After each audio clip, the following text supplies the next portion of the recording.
La tendance est forte aujourd'hui, Bonjour à tous. où plus personne de sensé n'ignore la dégradation environnementale croissante, de rendre cette réalité, qui convient d'ailleurs d'illustrer, sans doute factuellement, pour ne pas être que dans l'incantatoire, donc de rendre cette réalité si massive qu'il conviendrait d'employer le terme d'effondrement à l'uninominal. La Cité des sciences et de l'industrie, quelque part, n'échappe pas, ou manifestement pas, à la règle, et donc m'a demandé de venir parler de l'effondrement aujourd'hui. Alors, il y a sur ce sujet beaucoup à dire, et évidemment, je ne pourrais pas tout dire. Et puis surtout, il y a les mots et les choses, comme diraient certains. Et il faut, si on souhaite aborder scientifiquement tout cela, les distinguer. Les distinguer, leur donner sans doute leurs prémices, leurs tendances, parce que finalement, il ne faut pas se tromper, dans tout récit, il y a une vision du monde, leur donner aussi leurs limites et puis leur acuité, assurément. Donc cette conférence se propose d'aborder de manière alors claire, je l'espère, la chose d'abord. Ça nous enjoint à ramener un peu de matérialité, de factualité, et puis à rappeler aussi que la question des limites, elle est finalement centrale, elle constitue l'ossature même de l'écologie. Les mots ensuite, parce qu'en la matière, il y a évidemment des effets de mode, et on peut quand même préciser que l'industrie culturelle, on va dire, passe aujourd'hui sur à peu près tout, et donc, ou plutôt ce faisant, déforme ou crée des avaries là où pourtant du sens existe, et parfois même depuis longtemps. Donc je vais essayer, dans les 35-40 minutes qui me sont offertes, de vous résumer ça. Alors, premier élément, c'est que l'écologie aujourd'hui, alors qu'elle soit d'ailleurs souhaitée ou conçue comme contraignante, est débattue, elle est discutée. La primaire des écologistes, encore hier, n'aurait peut-être pas intéressé grand monde, et cela notamment parce que le monde, justement, n'est pas, soyons pudiques, dans une très grande forme. Depuis globalement une quarantaine d'années, une cinquantaine d'années, des études, des rapports scientifiques ne cessent de nous informer sur l'état de la planète, sur ce que l'on doit réduire, sur ce qu'il faudrait réorienter. Il y a, ou plutôt un relatif accord semble émerger quant à la nécessité d'une considération, d'une prise en compte. En revanche, les chemins à emprunter pour parvenir à infléchir la trajectoire sur laquelle nous sommes semblent, eux, beaucoup plus complexes à définir, à trancher. Et donc les récits quant à nos avenirs sont finalement très fortement en tension. Alors c'est, je me permets de le dire, l'objet de l'ouvrage que j'ai commis et qui est en librairie depuis aujourd'hui même, qui s'appelle « L'écologie et la narration du pire ». Donc réorganiser les modes de vie, les modes d'être, ça peut en effet emprunter différentes formes. Alors c'est pour partie l'objet de l'Expo Renaissance que de montrer cette variabilité. Parce que finalement, en la matière, les imaginaires sociaux sont très nombreux. Ils vont de la croissance verte soutenue par des solutions technologiques aux initiatives post-croissancistes, décroissancistes, qui vont viser plutôt des formes d'autosuffisance, de rationnement peut-être, de sobriété en tout cas. Les écarts de transformation socioculturelle qui s'y rapportent sont très élevés. Et donc, ils sont porteurs de conflits de représentation. Alors, quelque part, ces divergences de lecture, j'ai envie de dire, elles ont toujours existé. plus ou moins fortement, mais elles ont toujours existé. Mais la situation se fait aujourd'hui d'autant plus pressante que de nombreux effets qui hier étaient relativement silencieux se font aujourd'hui pour le coup beaucoup plus bruyamment sentir. Donc la plausibilité d'une saturation critique, c'est-à-dire conduisant les sociétés humaines vers des situations difficilement maîtrisables, elle est de plus en plus forte. Et donc nombreux sont finalement les courants d'écologie politique aujourd'hui à postuler une nécessité qui est finalement la nécessité d'une discontinuité. Alors on peut évoquer pêle-mêle la décroissance bien sûr, l'écoféminisme, le convivialisme, l'écologie sociale, l'écologie relationnelle, le néo-survivalisme, etc. Tous ont évidemment leur spécificité. Je les mets ensemble, mais ils ont tous leur spécificité. Mais il y a un élément convergent qui reste, qu'ils posent comme impossible, la perpétuation, la continuation d'un modèle qui est considéré comme dépassé, comme offensif, comme délétère, donc en somme à pourfendre. Et je le précise, d'où le recours aujourd'hui à certains répertoires d'action, comme on dit, de désobéissance ou de sécessionnisme, c'est-à-dire une rupture souhaitée qui est d'autant plus importante que, parmi les défenseurs de ces mouvements, pourrions-nous dire, certains conçoivent comme plausible la survenue d'un effondrement de la société. Ce sont des théories qui aujourd'hui font l'objet dans l'espace public, grand public, d'une vraie démarginalisation. Je reprends le terme d'un chercheur, Luc Seymal, que je réévoquerai ensuite. C'est une forme de popularisation qui s'est faite, qui a emprunté plusieurs vecteurs, d'abord portés par des intellectuels, des chercheurs de différentes disciplines, au sein de l'Institut Momentum, par exemple, qui s'est créé en 2011 autour des enjeux d'Anthropocène, puis très fortement popularisé ensuite en 2015 autour d'un ouvrage grand public qui paraît, un ouvrage de Pablo Servigne et Raphaël Stevens, qui s'appelle « Comment tout peut s'effondrer ». Alors, le sous-titre étant « Petit manuel de collapsologie à l'usage des générations présentes ».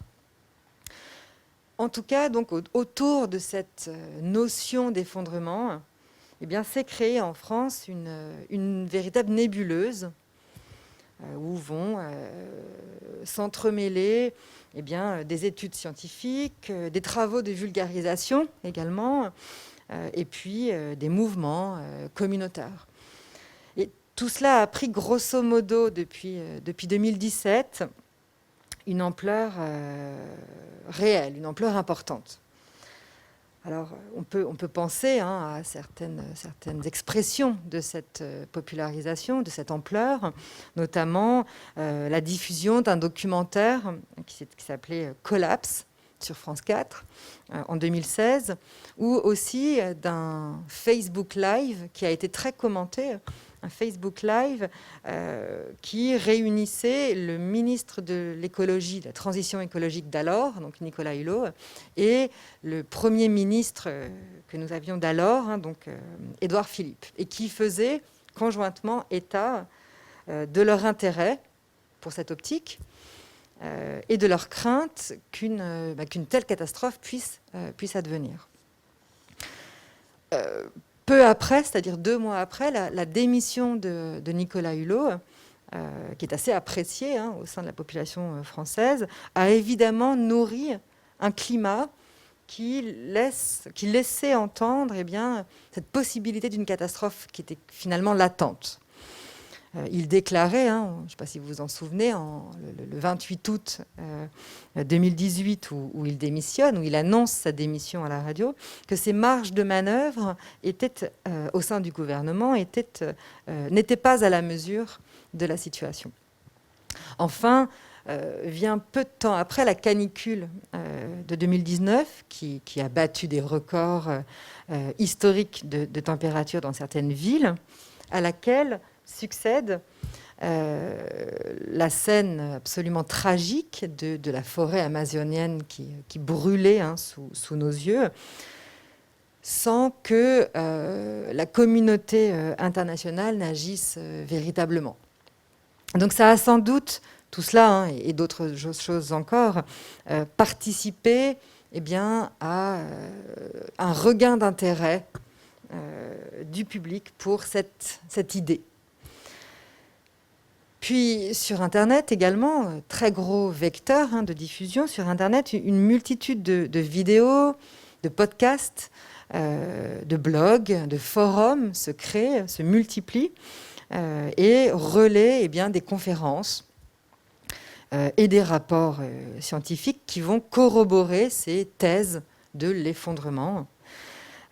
Donc autant d'éléments assez disparates, mais qui ont participé à sédimenter, à structurer ce récit qu'on peut appeler donc le récit effondriste.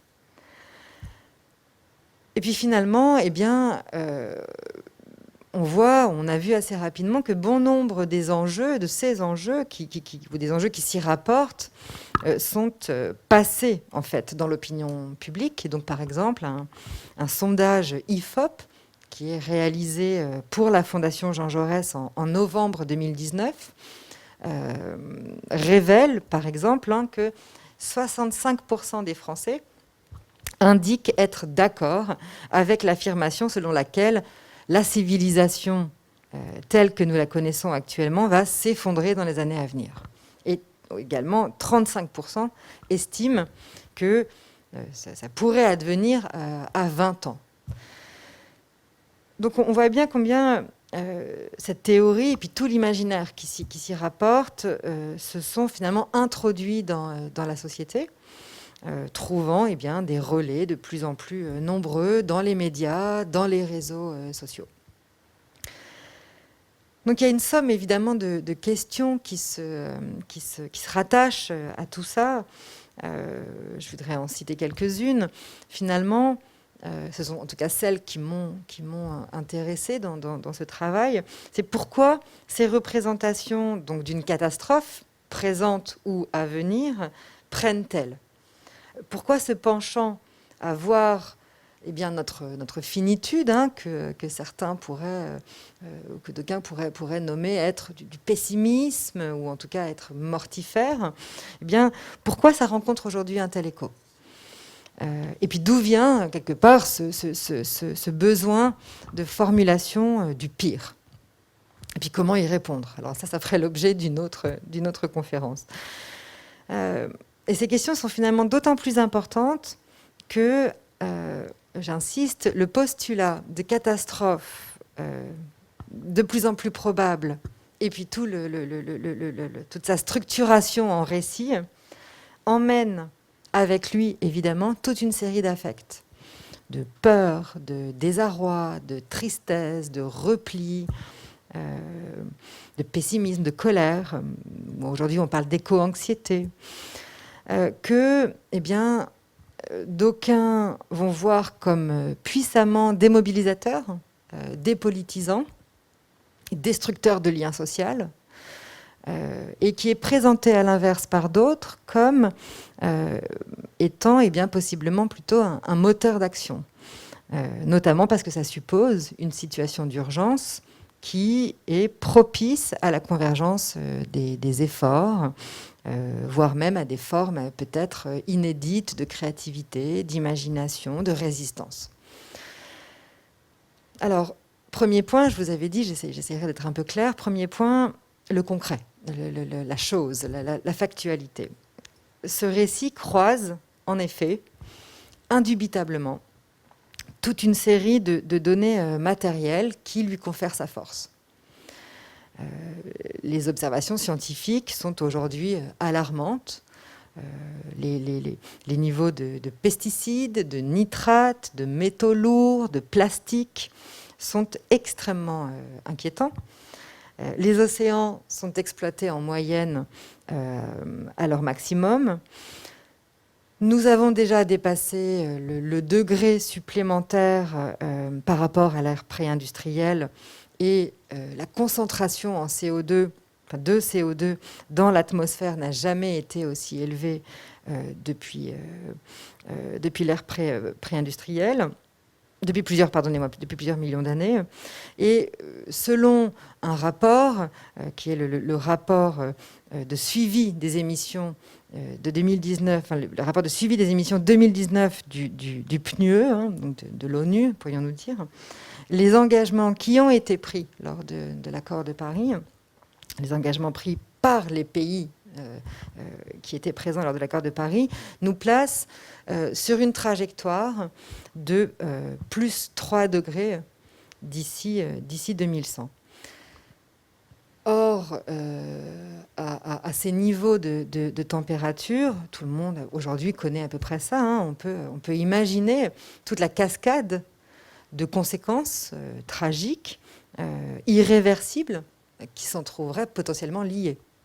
Par exemple, l'effondrement de la banquise, le dégel du pergélisol, le ralentissement des courants océaniques, etc.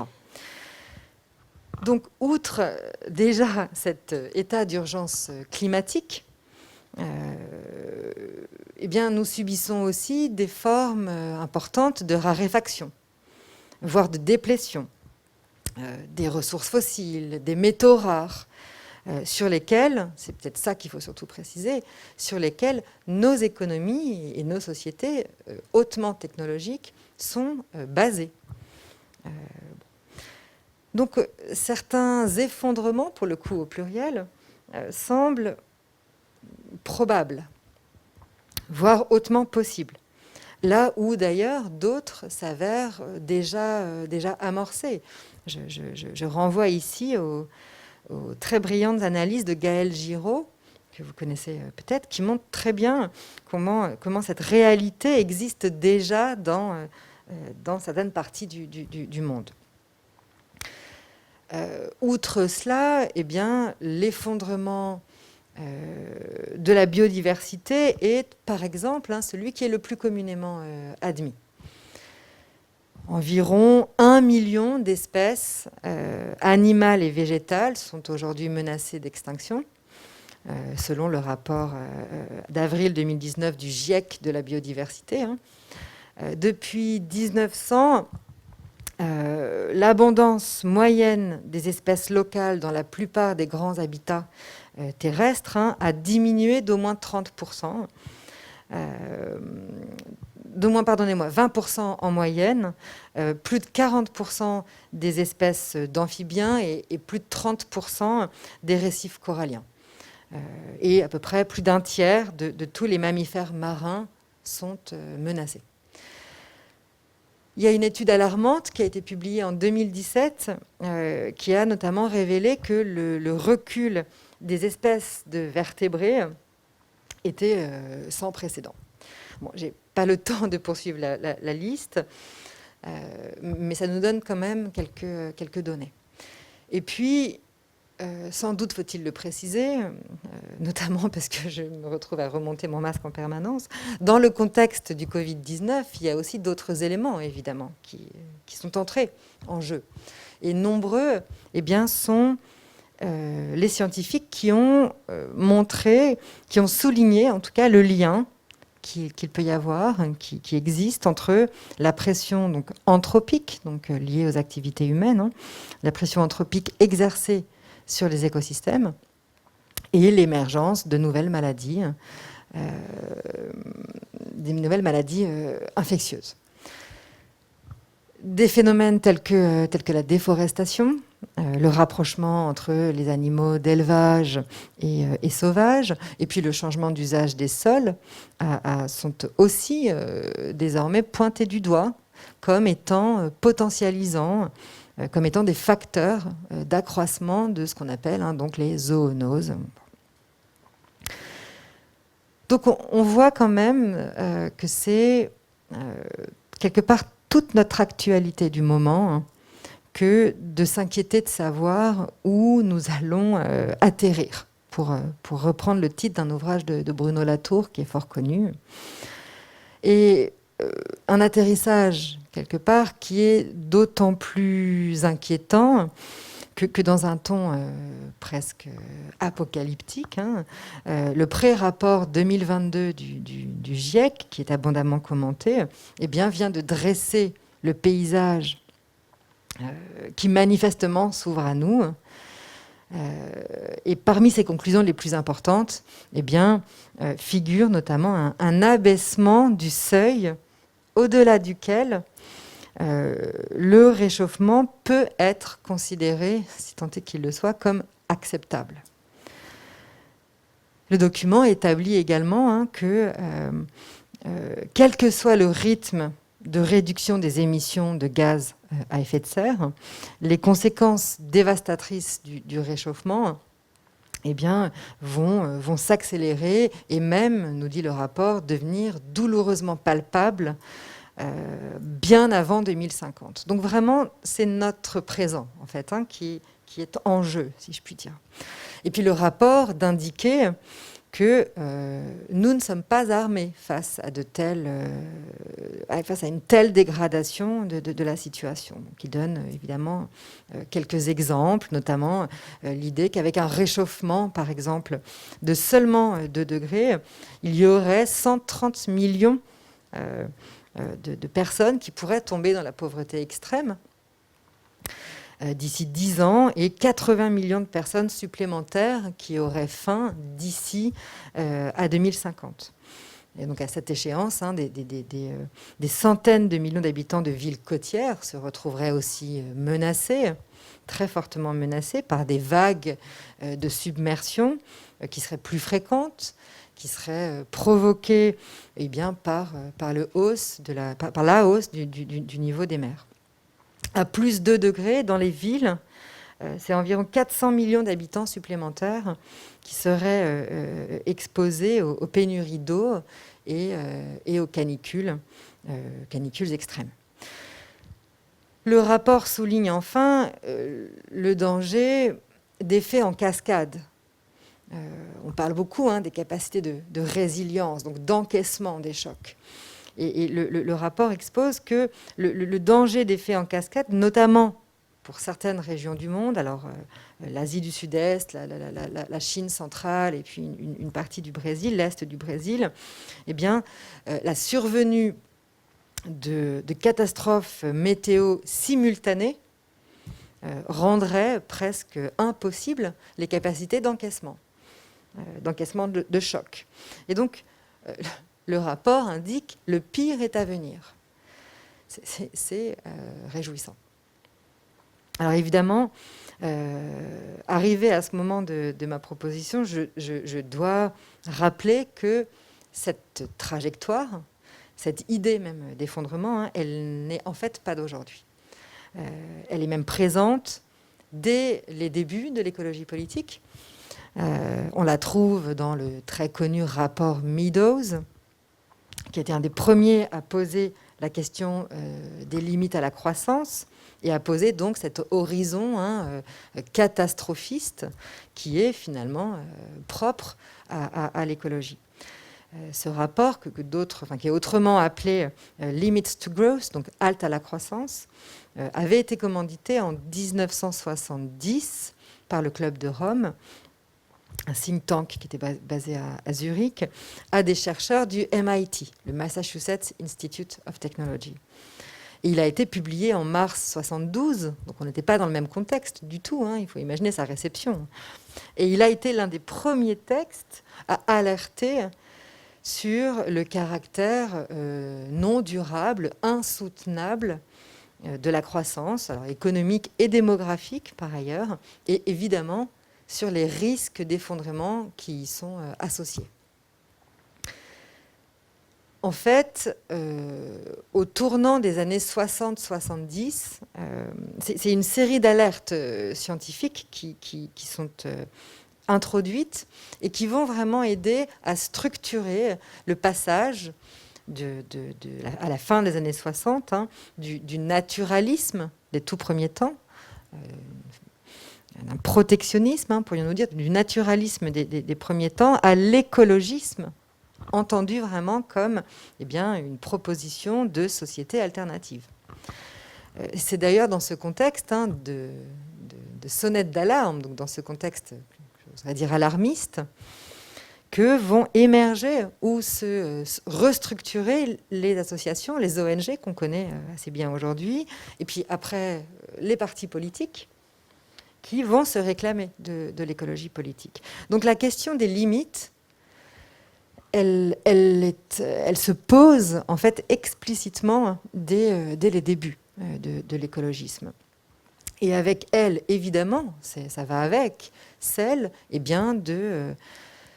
modalités de survie de notre civilisation.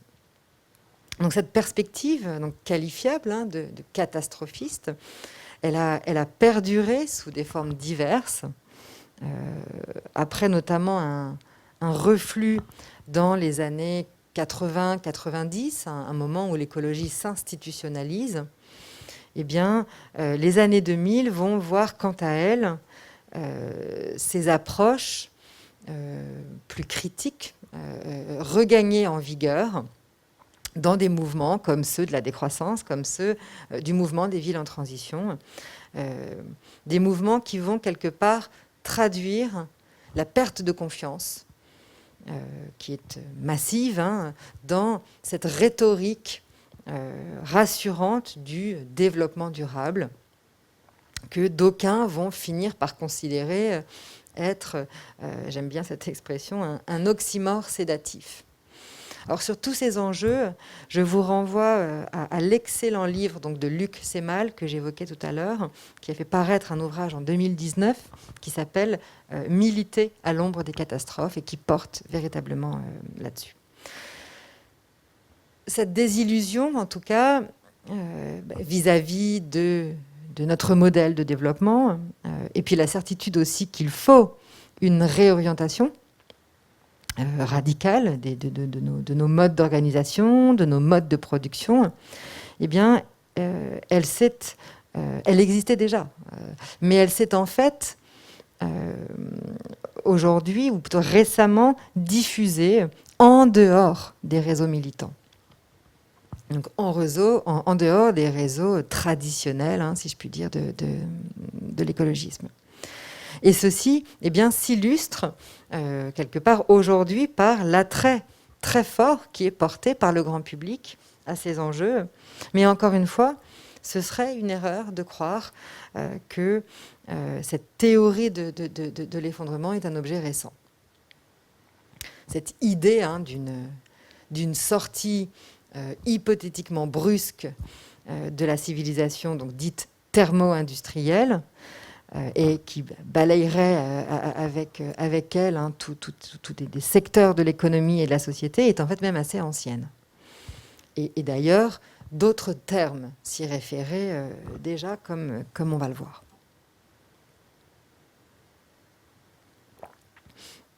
Alors je vais le dire autrement, la popularité quelque part de ce terme d'effondrement cristallise en fait aujourd'hui, je vais reprendre une très belle expression de Luc Seymal, l'assèchement des espoirs de limitation de la crise écologique. Ça traduit vraiment cet assèchement.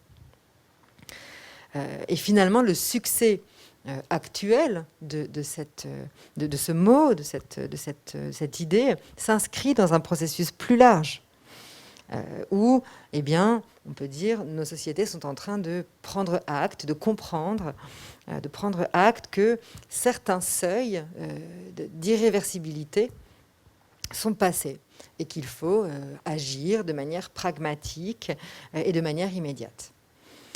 Et c'est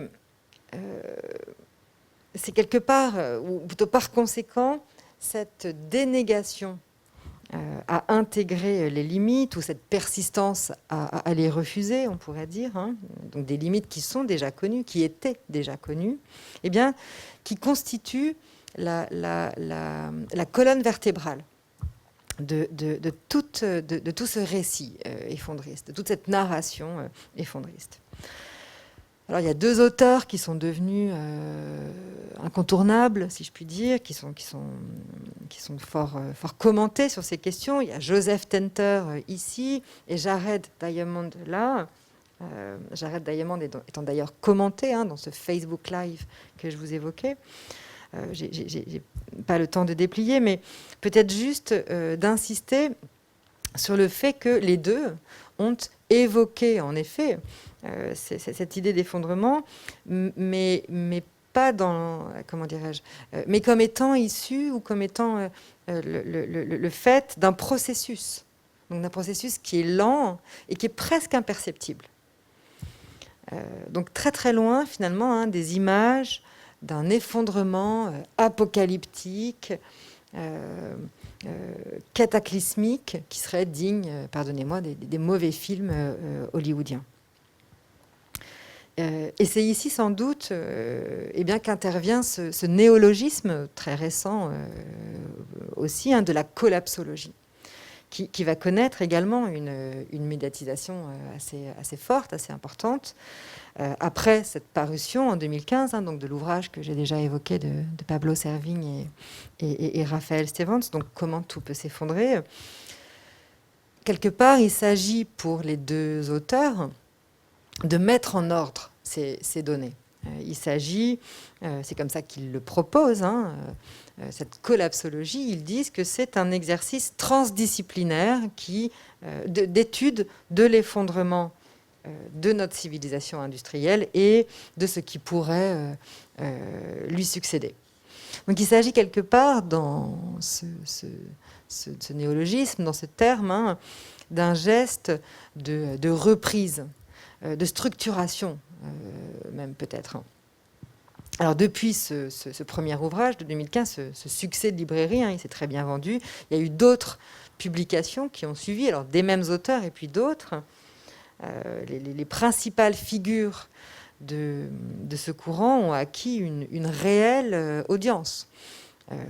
Invités de plateaux télé, de radio, de colloques et même d'invitations institutionnelles dans les institutions. Et si la diffusion, quelque part, large de cette théorie, puis de ces avatars, on pourrait dire aussi, est quelque part le signe d'une évolution des consciences sur les questions environnementales, manifeste. Elle a essuyé de très vives critiques. Certains y ont vu un flou conceptuel dangereux. Alors là, je reprends les termes de Jean-Pierre Dupuy, qui était pourtant l'un des auteurs dont pouvaient se revendiquer certains collapsologues. Et il y a eu de nombreuses joutes, on va dire, entre spécialistes, et il y en a encore d'ailleurs qui existent. Je ne vais pas non plus rentrer dans le détail. Je renvoie ici à un autre ouvrage que je vous conseille, un très bon ouvrage de Bruno Villalba, qui s'appelle « Les collapsologues et leurs ennemis » et qui est paru il y a quelques mois à peine, en 2021. Alors, peut-être dans ce deuxième temps, je voudrais essayer de sortir quelque part de ces cadrages médiatiques et de revenir aux autres noms de cette réalité, aux autres noms de l'effondrement. Déjà, rappeler que l'influence croissante de l'humanité sur l'environnement, elle a été reconnue au moins depuis 1873, où le géologue italien qui s'appelle Antonio Stoppani a établi que celle-ci était devenue ce qu'il va appeler une nouvelle force tellurique, qui donc par sa puissance est quelque part comparable aux grandes forces de la Terre. Dans les années 1920, un scientifique soviétique, donc Vladimir Vernadsky, à qui on doit aussi le concept de biosphère, au passage. Ce scientifique, il va à son tour alerter sur le fait que l'humanité, en raison de son développement démographique, économique, agricole, industriel, etc., eh bien, est en train de devenir un facteur géologique, un facteur de transformation planétaire, de transformation de la planète. Bon, les exemples ne s'arrêtent pas là. Et c'est évidemment la même idée que l'on retrouve dans la notion d'anthropocène, qui, elle, maintenant est un petit peu connue. Je vais y revenir. En tout cas, idée ou notion dont les meilleurs spécialistes ont montré qu'elle était elle-même donc centenaire. Donc quelque part, c'est la question de notre, ici, me semble-t-il, c'est la question de notre anticipation ou de notre défaut d'anticipation, de notre absence d'anticipation que ça soulève réellement. Alors peut-être justement quelques mots sur cette idée, notion d'anthropocène. Elle est fort connue aujourd'hui, mais peut-être ça mérite de faire un tout petit détour. C'est dans les années 2000 également qu'il y a une série de publications qui vont paraître, qui sont notamment impulsées par Paul Crutzen, qui est un prix Nobel de chimie, qui se mêle, si je puis dire, des affaires de géologue, qui va reprendre cette idée avec force. Les scientifiques vont estimer alors les débats sont très très très nombreux, donc je vais faire très très vite, mais les scientifiques vont estimer alors que globalement, depuis la révolution industrielle, il y a eu une grande accélération et que la planète est sortie de l'ère géologique dans laquelle elle était, dans laquelle elle prospérait depuis 11 700 ans. Donc, ce sont quand même des choses relativement lourdes, épaisses, qui s'appellent l'Holocène, pour entrer donc dans ce qu'ils vont nommer l'Anthropocène. L'Anthropos étant l'homme, évidemment. C'est-à-dire ce moment où les activités humaines sont devenues si importantes, si envahissantes et puis si profondes, qu'elles entrent en rivalité avec les forces de la nature, avec les grandes forces de la nature, et poussent la Terre vers une situation inconnue. Alors, encore une fois, en la matière, les débats ont été très très nombreux et puis se sont étalés dans le temps. Je ne vais pas rentrer dans le détail ici, mais peut-être juste indiquer que c'est avant-hier, c'est-à-dire en 2016, que lors du congrès géologique international qui s'est tenu en Afrique du Sud, au Cap, qu'il a été établi, donc l'humanité était sortie de l'Holocène pour entrer donc dans l'Anthropocène. Alors, il a ensuite été décidé en 2019, donc vraiment là pour le coup il y a quelques mois à peine, non sans débat, que le début du processus, parce que finalement la vraie question elle est là, il faut bien dater la bascule, était fixé au milieu du XXe siècle. Donc on voit bien que c'est autour de cette pensée du basculement, autour de laquelle finalement toutes ces questions tournent. Et elle a quelque part trouvé son illustration matérielle avec cette notion, l'entrée de cette nouvelle notion de géologie. Ils font rarement de politique, les géologues.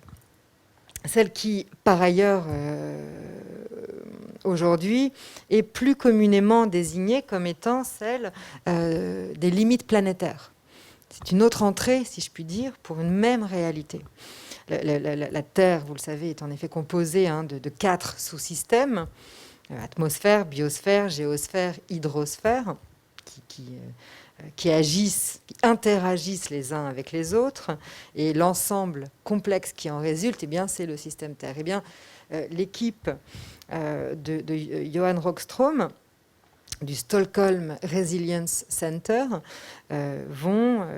l'équipe va établir 9 limites, des limites planétaires, 9 limites par-delà lesquelles eh bien, l'existence humaine, rien que ça, l'existence humaine pourrait se retrouver menacée. Donc c'est vraiment, on va dire, la même réalité traduite autrement. En 2015, les scientifiques faisaient état de 4 limites dépassées au niveau mondial, donc le changement climatique, l'érosion de la biodiversité, le changement d'usage des sols et les flux biogéochimiques. Évidemment, définir ces limites, ces seuils, ces points de bascule, ces points de basculement, ces tipping points, comme on dit, eh bien, a suscité un vrai engouement scientifique. Et ceci notamment parce qu'il ne faut pas il faut pas se tromper là-dessus. Le terme d'effondrement est déplaisant. Il est culpabilisant pour certains, il est déprimant pour d'autres. Donc ça a suscité un engouement scientifique de parler des limites planétaires parce que, j'ai envie de le dire assez sommairement, c'est un levier et c'est une sémantique aussi qui apparaît beaucoup plus digeste. Mais c'est comme, quelque part, c'est comme s'il était difficile d'intégrer que toute conceptualisation de seuil, donc des limites, eh bien, suppose de conceptualiser et donc de se figurer dans le même temps la possibilité d'un franchissement. Si on parle des seuils, ça veut dire qu'on conceptualise, on se figure qu'ils peuvent être franchis. Et donc, eh bien, d'anticiper des catastrophes. Donc on revient quelque part à cette même idée, quand bien même elle serait plus digeste.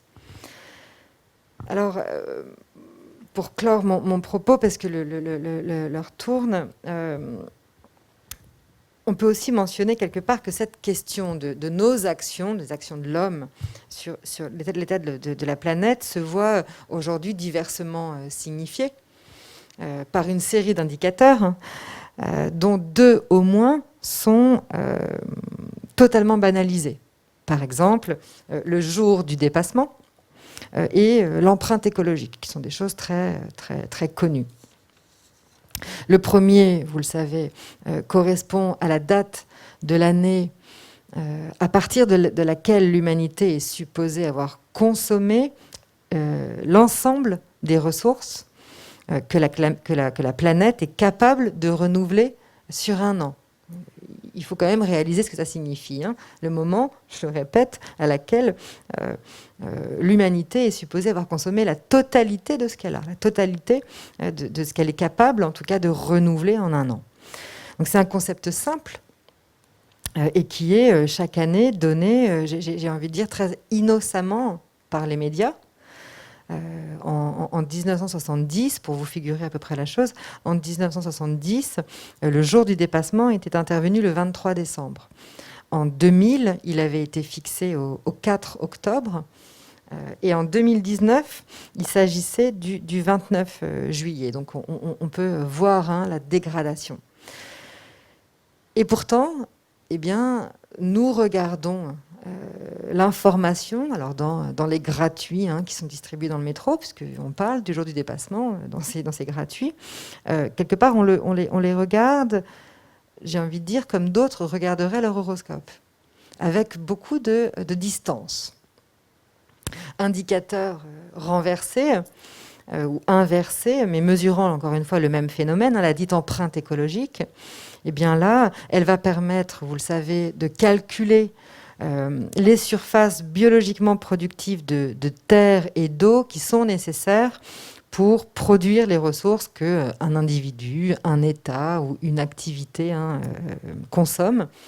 Et donc, il calcule ça en nombre de planètes requises. Donc, il calcule le nombre de planètes requises pour, finalement, maintenir le niveau de vie d'une population, d'un individu, etc. Donc là aussi, c'est un concept image qui est très fort, qui permet de bien parler aux gens. Le nombre de planètes requises, c'est frappant. Ça a rencontré un grand succès, notamment parce que la WWF l'a diffusé très largement à l'occasion du sommet de Johannesburg en 2002, et puis qu'après, tous les 2 ans, un rapport paraît qui établit l'empreinte des consommations mondiales. Donc c'est un indicateur qui aujourd'hui est considéré comme un moyen de communication très fort, très puissant pour le grand public. Mais encore une fois, il est permis de s'interroger quand même. Ces outils qui sont largement médiatisés et qui sont sans doute moins gênants, moins provoquants, conduisent-ils réellement à des changements profonds de comportement, tant individuels que collectifs, que sociaux? Est-ce que ça nous aide à nous faire intégrer la violence de notre modèle et puis sa nocivité? N'y a-t-il pas finalement une forme de banalisation qui est à l'œuvre, qui participe à ce que les choses aillent de mal en pis? En proposant finalement des indicateurs ludiques, neutres, moins controversés, est-ce qu'on n'entretient pas aussi une forme, je le répète, de distanciation vis-à-vis de phénomènes qui sont graves et dont les conséquences sont réelles? Donc l'écologie, et je terminerai par ça, a souvent fait l'objet d'une confusion en étant quelque part assimilée à quelque chose d'assez poétique, assez romantique, quelque chose d'assez de l'ordre d'un volontarisme, au lieu d'être conçu comme une responsabilité. Une responsabilité incontournable qui est celle de la prise en charge des effets globaux de nos actions. Et à cet égard, on peut vraiment se dire que l'enjeu est cognitif, c'est un enjeu de compréhension, on a besoin de comprendre. Et c'est un impératif qui est d'autant plus important que nous sommes les agents centraux de cette modification planétaire, et que le franchissement de seuil implique une logique en domino qui est de fait potentiellement explosive. Voilà, donc l'écologie, ce sera le mot de la fin, on dit souvent que c'est une pensée des conséquences. Disons qu'elle peut difficilement en ignorer les pires. Voilà, je vous remercie.